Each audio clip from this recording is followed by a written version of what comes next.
যখন ধীরে ধীরে বড় হয় রে ভাই, এই ছেলেটারে মেয়েরা লাইক করে, এই ছেলেটারে মেয়েরা পছন্দ করে পালাইছে।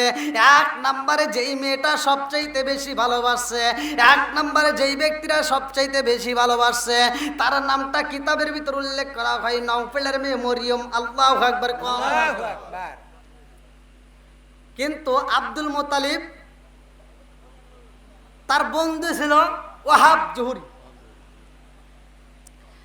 তার মেয়ের নাম ছিল আমিনা। আল্লাহু আকবার। এই মেয়েটার সাথে আমার নবীর বাবা আব্দুল্লাহর বিয়ের কথা বলছে। আল্লাহু আকবার।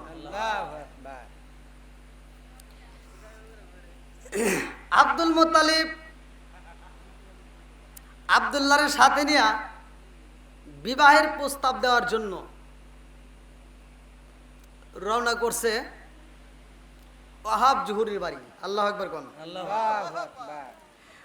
মদিনার বুকে রওনা করছে রে ভাই, রাস্তার মাঝে দেখা হয়ে গেছে এই নওফেলের মেয়ে মরিয়ম।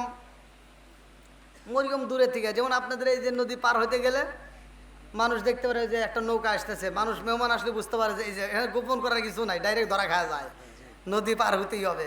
বন্ধুরা রে আমার, আরে মরুভূমির রাস্তা বালি চিকি চিকি করে রে, এই রাস্তার মধ্য দিয়া আব্দুল মুত্তালিব আব্দুল্লাহরে হাত করিয়া নিয়ে যাইতেছে, আব্দুল্লাহরে সাথে করিয়া নিয়ে রওনা হয়েছে নওফেলের বাড়ি। যাওয়ার পথে এইবার মরিয়ম দূর থেকে লক্ষ্য করে দেখতে ঝিকিমিকি যেই বালিগুলো চিকচিক করে, এর মাঝে একটা নূরের আলো ঝিলঝিল করতেছে। আল্লাহু আকবার। আরে পণ্ডিতের মেয়ে তো আর ঠিক থাকতে পারে না রে ভাই, এই জন্য বলা হয় স্বর্ণকারী সোনা চেনে। কতক্ষণ ঠিক কিনা? কামারে কুমারে কি কথা ঠিক আছে নি? এখন যদি স্বর্ণ আপনি কি চিনতে পারবেন?